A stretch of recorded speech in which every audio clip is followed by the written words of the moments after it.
preso dal delirio,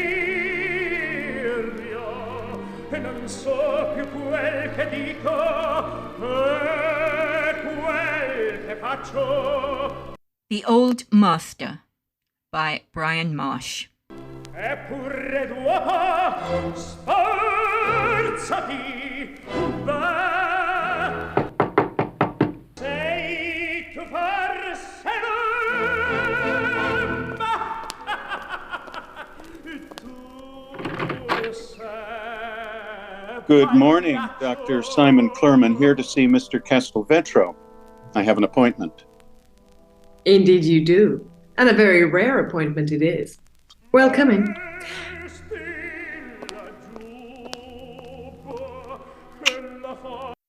And welcome to you.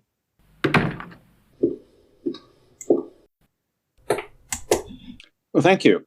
I do appreciate the opportunity of meeting Mr. Castelvetro. It is quite an honor. A great honor. And you're an extraordinarily fortunate man. He sees almost nobody. Well, he has trouble seeing anything these days. Eyes are going. Tragic for a painter. Yes, tragic.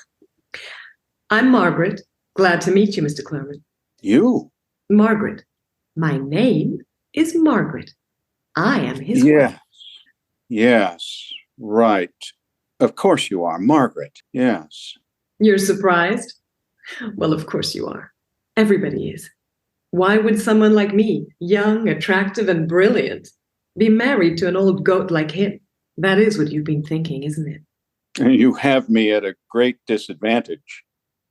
And I like it that way. That's why I've been so disappointed over the past 3 years. The number of visitors has dried up. They've all disappeared, but not for want of trying. They all want to meet the great master while he is still in the flesh. Now sit. You will have a cup of tea. Or perhaps brandy, distilled spirits. Tea, please. How can I resist? That's the spirit.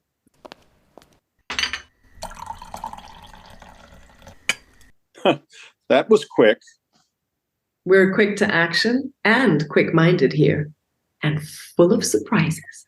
Now then, you're a scholar of the visual arts, a professor who wishes to interview my husband, the great Giovanni Castelvetro, about his paintings, about his theory of painting, and about the great artists who have influenced his work, and to see some of his most personal works, ones that exist in this very house.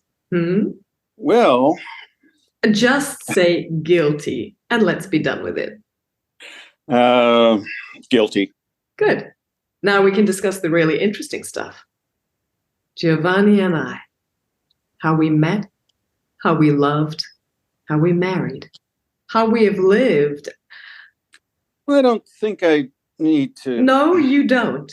Not at all. You're too bound to the book you're going to write about the postmodern era of painting, featuring the works of Italian expatriate painters dwelling on eastern Long Island in the state of New York.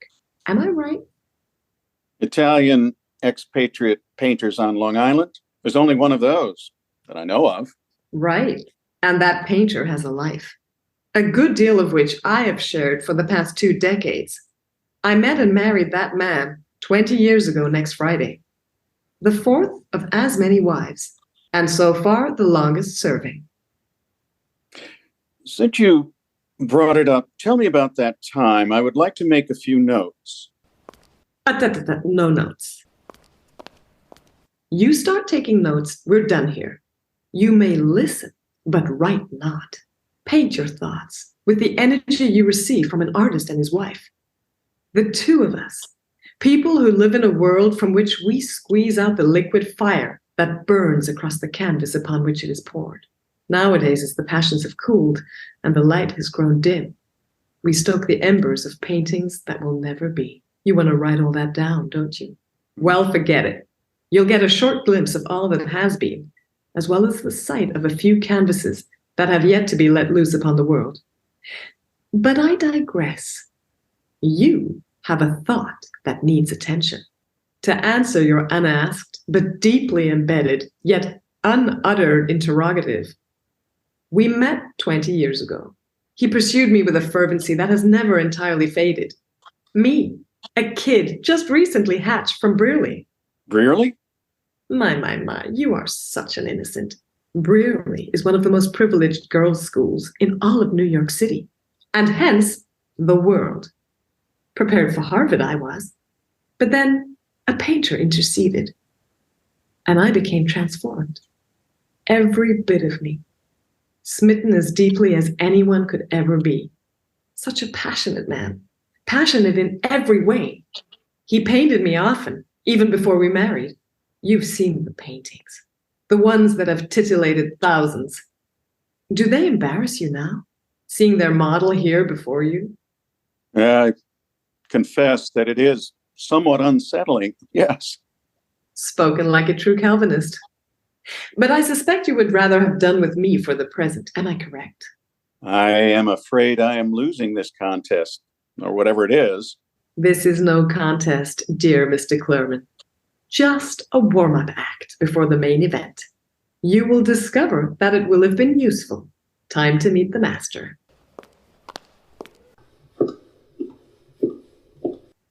Oh, and be sure to call him Gio. He loves that. Thank you. I will. You must remember that his sight is going.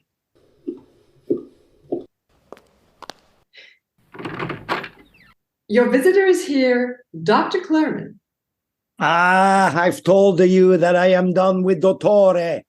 Can't trust those blood-sucking morons standing in my way. Dr. Clerman is a professor of art history. He's not here to take your temperature or draw your blood. What's that? Art history professore? Is that what you said? Yes, dear. Dr. Simon Clerman, a professor of art history at Columbia. Send the bastardo away. You made an appointment to see him. And why the hell would I do something like that? I don't know, dear.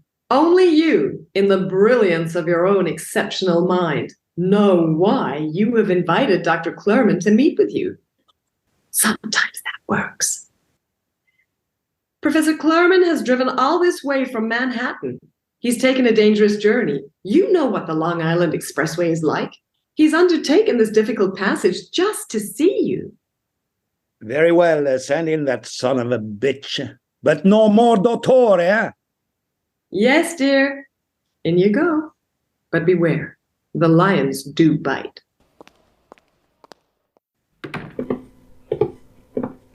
Mr. Castelvetro? Mr. Castelvetro. Giovanni Castelvetro. What the hell did you call me? Giovanni, I am sorry, Gio. Gio? Who the hell is Gio? I was told that you like to be called Gio. Who the hell told you that? No, let me guess. Margareta told you to call me Gio. Ah, Margareta, you told this art history professore that I like being called Gio. You know I detest that name. You set this bozo up for my ridicule and wrath. Why do you do that to such a poor degenerate human being? Because you can't see well enough to strike him dead. You know, she's got a very good point, there. Move into the light where I can see you. I think I will stay right here. Relax. I'm not usually violent, not physically, anyway. The last time I killed a man was in 1945. Yeah, he was a mean-spirited Nazi soldier who was stealing a cow from our farm outside Perugia. He also slashed one of my paintings. The man had no taste, so I smashed his head in. Do you have any taste? I am an art historian. That's not what I asked you. Do you have any taste? At the peril of my life, I would have to say, yes, I believe I do. Prove it. I'm not sure what I should do. How do you determine whether anyone has taste? Well, I might venture a guess. Go on then, Ventura. A person might evaluate a work of art seeking to understand its meaning, the artist's intention to find its truth, especially how it speaks to the human condition. Oh, you talk like a professor, eh? Well, that's what I am. That is so terribly sad. If I had become a professor, I'd have smashed my own head in. I would say that is a very good thing you didn't, for the sake of the world. You're becoming sadder and sadder, and you are starting to piss me off. Mr. Castelvetro, please. Relax. I use this for painting. It's easier than brushes now that my sight is becoming uncooperative. It's also good for cleaning my nails. But go on. You were talking some drivel about the human condition. Tell me more. Tell me about taste. Well, I would say that a person demonstrates taste when one understands and appreciates the beautiful. Ah! You threw that knife at me. You could have killed me. Shut up. If I wanted to hit you, I would have done so. I am a maestro draftsman, and I know all about perspective. That knife landed exactly where I willed it to land. Ah. You see that painting? The one that hangs right above the knife. You see that? The nude. I do, yes. Does the model remind you of anyone? Well, I believe that is Margaret, your wife. Correct. What do you think? Beautiful. She's a beautiful woman. No, you ignorant son of a bitch, no. It is time you and I had a grand reckoning right here and right now. The world has too many art historians speaking nonsense. Hand me my knife. I think it is time for me to leave. Relax. I'm only going to sever a little finger. Help! Help! Please help!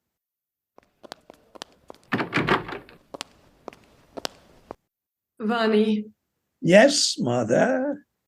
we will have no more bloodletting in this house. Understand? And you need not worry. The beast was defanged long ago. If he bites, and he will, those bites will be figurative, and they will leave no visible scars. Go on, Mr. Claremont. Get plenty of material for your book. That was my fourth wife, Margareta. She stayed around longer than all the others. I can't, for the life of me, figure out why. She may love you. Or you shithead. Royal, you're a royal shithead. What the hell do you know about the relationship between Margareta and I? Love me? Of course she loves me. She wouldn't have stuck around all these years if she didn't love me. I am a miserable bastardo. You figured that out yet? Well, did you? You have been called passionate. I can see that. Hand me that painting, the nude. Now, look at it. What do you see? Look at it carefully, huh? It is magnificent. Absolutely beautiful. You really are a shithead. Do you know that? Look at this painting. What do you see? Well, it is a nude. Get out of my house. Now, Margareta, get rid of this imbecile. Please, let me continue. I am seeing this painting for the first time. I heard a commotion. What is going on, boys? I want this man removed from my presence. Has this poor man done something untoward? He's a degenerate, a fool, a lame-brained imbecile, a fraud, a mountebank. I will have no more intercourse with such a man. I have told you time and again, no more dottore. Professor Clerman, I would advise you to stop this intercourse immediately. I would willingly agree, except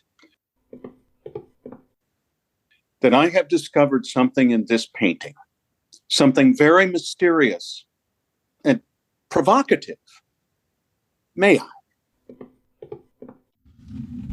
Yes, it is, at first glance, a nude in the classic tradition.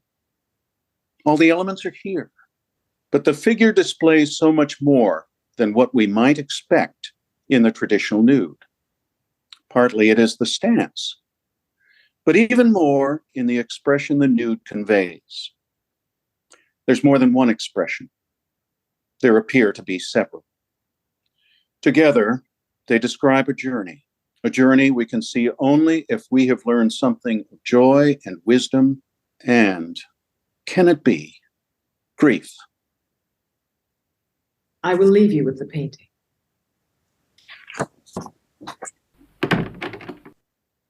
Go on. The young woman knows she is beautiful. She displays her body proudly, but with a tiny hint of embarrassment. She looks upward, inviting the viewer to look on her nakedness without having to contend with her eyes, which are focused on something above. But she looks away from the viewer for another reason. It seems there is a desire on her part to prevent tears from falling from her eyes and over her face, to delay the approach of sadness, to hold off the inevitable, to postpone all the tragedy that is about to burst forth. The sadness this figure displays may well come from the fact that she is in love, deeply in love for the first time. But something has happened. Some cloud has obscured this day, a day that began with such bright promise. We see it clearly through the window where the sun shines in part only. Then there are the objects that have fallen around her, images of a lost youth, things of a past only recently gone. Toys, pictures of a school event, a graduation cap, summer clothing, all discarded, all left behind. But the most arresting of all is this, the gesture she makes with her right arm. She reaches out to someone beyond the frame of the picture, offering herself willingly, giving herself over to a future that will be filled with what is now but dimly known. That hand and arm, and all that it represents, is what we are left with after we've made our journey around the canvas and after we have explored what it means in our own lives. I had been wondering why I invite you here. Thank you. And thank you for this. It is the work of a master. There are so few of these. Please put the painting back where you found it. Thank you.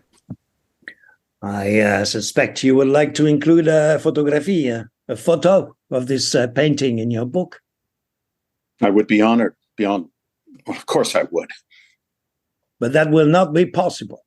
I don't understand.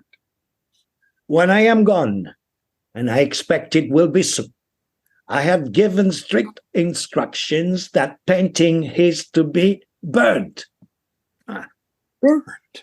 But why? It's a masterpiece. It should be seen. It will have a great place in the history of art. No. There are things in life, creation of the heart, that are simply too personal, too private to offer up to the galleries of, you know what they are like, the politics of exhibition, brutal, nasty, and everlasting. I shall not subject this painting to that maelstrom of avarice, ego, and lust. No.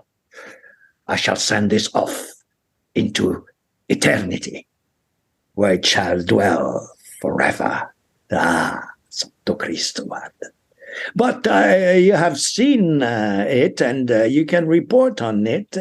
Give it a footnote in your book. Margareta will verify that it did indeed exist, and the world will desperately attempt to hunt it down. Ah! Ah! And that is something I would love to see. Dr. Simon Clerman, I trust it has been a productive day for you. Now get busy writing. Huh? I must take pills and fight off the medical profession, which believes it has all the human wisdom necessary to survive in this world. Huh?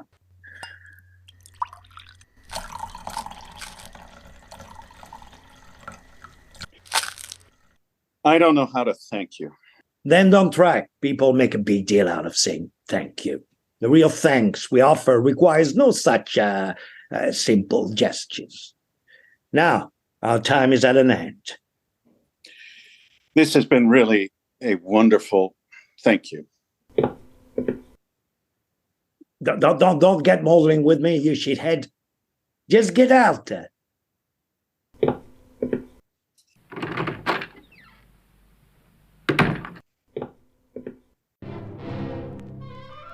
On your way? Yes, I'm afraid thank you is the best I can offer. It often is. Your tea is cold. I actually prefer cold tea. I was wondering, did something happen? The expression, your expression on the painting, it was happy, but overlaid with sadness. What was it? Just before our session that day, we received news. Terrible news. There'd been an accident. His children. Vonnie insisted that we work. He wept through the entire session, but he told me not to cry. And he told me he loved me. You should go.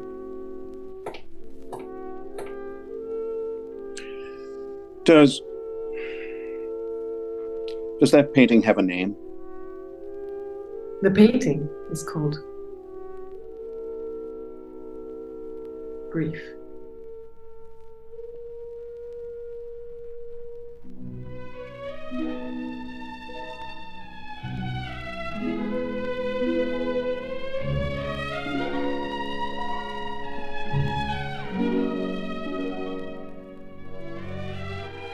You have been listening to The Old Master by Brian Marsh, produced by Brianda Cross and featuring Heike Brunner as Margaret, Marc Duret as Castelvito, and Brian Marsh as Simon Clerman. The music underscore was Puccini's Pagliacci on Internet Archives, including a brief opening by Mario Lanza. If you enjoyed this production, why not go to fastfictionpodcast.com and scroll down for similar but different audio drama intended to intrigue, interest, and entertain you.